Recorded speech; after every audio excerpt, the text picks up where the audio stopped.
Bienvenue à toi dans ce nouvel épisode du podcast Leader de cœur.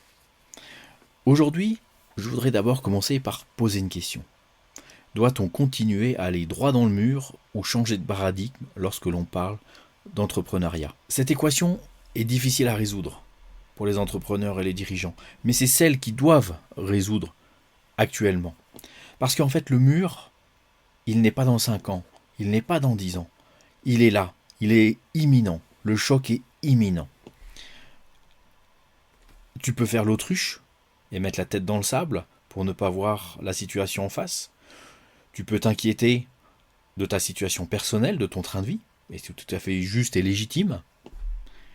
Mais dans tous les cas, tu n'as que 2 choix possibles. Ne rien faire, ne rien changer, et aller droit dans le mur, au risque de disparaître avec ton entreprise. Ou alors, tu peux décider d'être proactif, d'incarner le changement, d'être le changement, et de créer une nouvelle façon d'entreprendre, de diriger ton entreprise, une nouvelle façon de diriger ton entreprise. Et tu dois vraiment faire ce choix, tu dois te positionner. C'est là où c'est le plus compliqué. Ton mental, si tu veux répondre à cette question ou tu veux te positionner, va sûrement bugger. Et c'est là où tu dois faire un retour beaucoup plus introspectif, d'aller ressentir, d'aller utiliser ton instinct, d'aller utiliser ton intuition. Mais quels sont les problèmes auxquels tu fais face? Le burn-out de tes collaborateurs, si ce n'est le tien. C'est quelque chose qui est de plus en plus omniprésent dans le monde du travail. Tout simplement parce qu'on est dans une recherche incessante de profit immédiat, de profit court terme, de pression que l'on se met, si bien que on s'en épuise. Il y a aussi l'aspect du turnover, le turnover incessant, qui sape à chaque départ un peu plus l'expertise de ton entreprise. Et oui, tu ne peux pas constamment former, amener, essayer de transmettre l'expérience de la personne qui part. Ce n'est pas possible. Enfin, surtout si la personne sur un poste a déjà été remplacée 2 ou 3 fois. Forcément, il y a une perte d'expertise. Et cette perte d'expertise va jouer sur la crédibilité de l'entreprise, va se jouer directement sur le résultat qui est délivré pour tes clients. Donc derrière, c'est une équation qui est forcément perdante. Tu as également la difficulté croissante à trouver là où les bonnes personnes, les bons profils, les bonnes compétences. Et se résoudre finalement à prendre des personnes par défaut plutôt que de trouver la bonne personne. Et on pourrait continuer cette liste aussi longue que ce soit. Parce que à cela vient aussi se rajouter la crise économique et monétaire qui est à notre porte.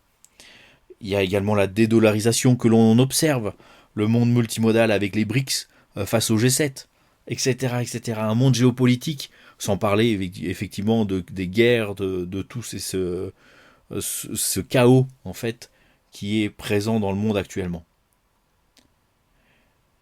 Et toi, et ton entreprise, tu te retrouves au milieu de ce tourbillon. Pourtant, il y a des solutions. Mais ces solutions, il faut déjà les voir à son échelle.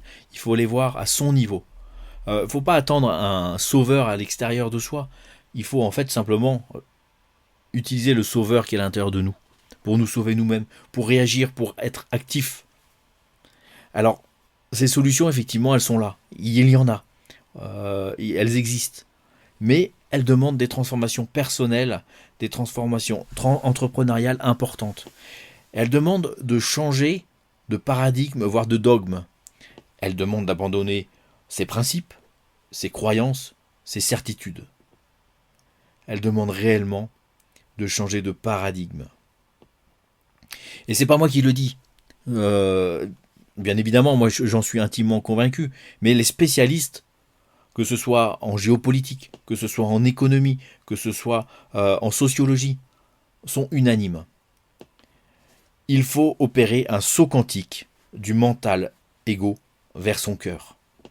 Remettre l'humain au cœur de tout, au cœur de l'entreprise. Alors bien évidemment, on est dans un monde où actuellement on mise de plus en plus vers l'intelligence artificielle, quitte à supprimer des postes, etc. Mais à mon sens, c'est faire fausse route.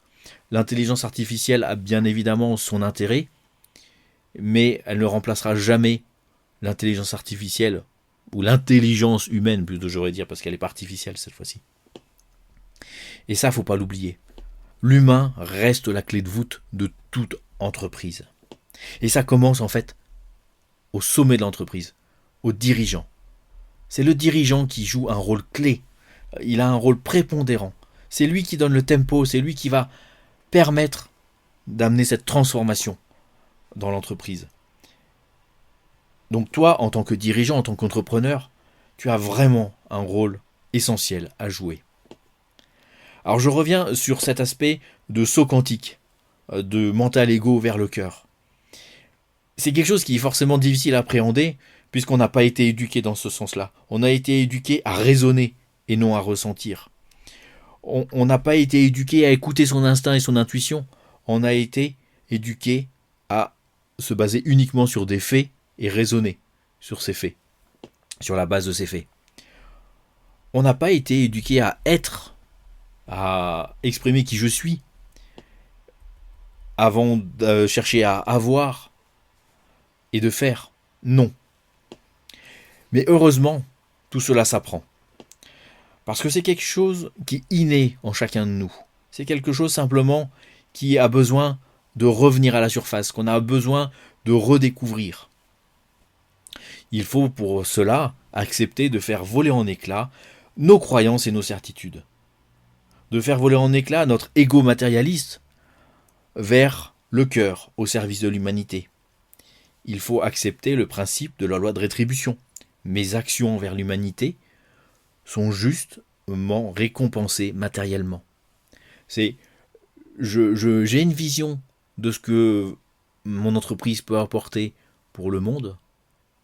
Je m'y attelle et je fais en sorte que ça résonne au sein de toute mon entreprise. Et naturellement, par rétribution, mon entreprise se voit rétribuée, récompensée matériellement par du profit. Et non pas l'inverse. Pas chercher la course au profit, mais vraiment tourner les choses différemment. D'abord l'objectif de quelles sont mes actions envers l'humanité. Il faut aussi accepter d'être dans la co-création, dans la co-construction. Ne plus uniquement être sur soi et centré uniquement sur soi, c'est le point de départ. Mais après, c'est s'ouvrir au monde. C'est se faire confiance et faire confiance aux autres. C'est se tourner vers la vie et sa beauté pour s'en inspirer et se laisser porter.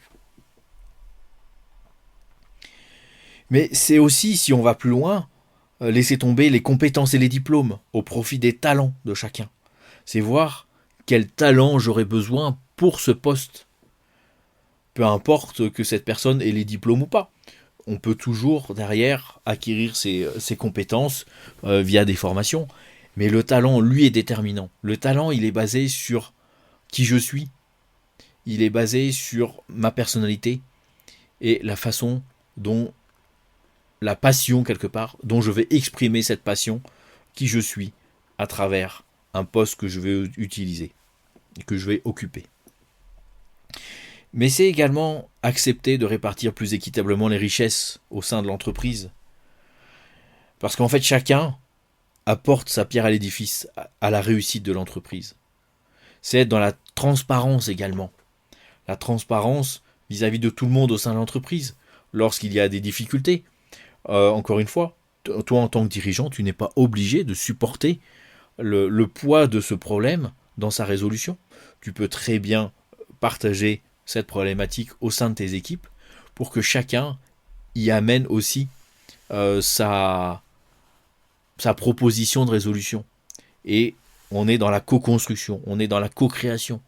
On peut en fait co-construire, co-développer son entreprise vers la réussite en atteignant la vision vers l'humanité ou au service de l'humanité. Voilà quelques éléments qui vont vraiment chercher à amener une réflexion, à amener surtout à ressentir comment ça vibre en soi, puisque on est vraiment dans un changement de paradigme du mental, raisonnement, pensée, vers cet aspect beaucoup plus intérieur, du cœur, de la vibration, ça me met en joie, ça me génère des émotions. Et en fait, c'est cette conciliation de ces mondes que l'on cherche à avoir, qui vont être nécessaires. C'est l'utilisation à bon escient du fameux cerveau gauche, cerveau droit. Il n'y a pas un cerveau ou un hémisphère du cerveau qui est mieux que l'autre. Non. En fait, ce qui est important, c'est d'utiliser l'un et l'autre. L'un et l'autre, le cerveau gauche va se mettre en lien avec le cerveau droit va se mettre en lien avec le cerveau gauche. Ça veut dire qu'il y a cette notion de je suis, j'ai et je fais. Il y a cette notion de j'ai l'intuition que et je mets les choses dans la matérialité, dans le monde physique, à travers des actions. Je serais très ravi que tu me partages ton opinion sur cette question, sur comment toi tu vois la possibilité de changer ce paradigme. Es-tu prêt à le faire? Qu'est-ce qui aujourd'hui t'en empêche? Quels sont tes freins? Quelles sont tes peurs? Et partage-moi ton avis en commentaire. Voilà ce que je voulais apporter aujourd'hui à travers ce nouvel épisode de Leader de cœur. J'espère que cela t'aura amené une réflexion intéressante, que cela t'aura peut-être rassuré aussi sur certaines choses que tu sens, que tu ne sais pas forcément mettre en mots actuellement. Et dans tous les cas, je te souhaite une très belle journée, une très belle continuation, et je te dis au prochain épisode. Je te réserve un épisode qui va venir, qui est une interview de Jean-Christophe Bazin, où on a parlé justement de la place de l'entrepreneuriat et du cœur dans l'entrepreneuriat, et sa vision notamment au niveau de l'entreprise. Je te dis à très bientôt, et je te souhaite une très belle journée.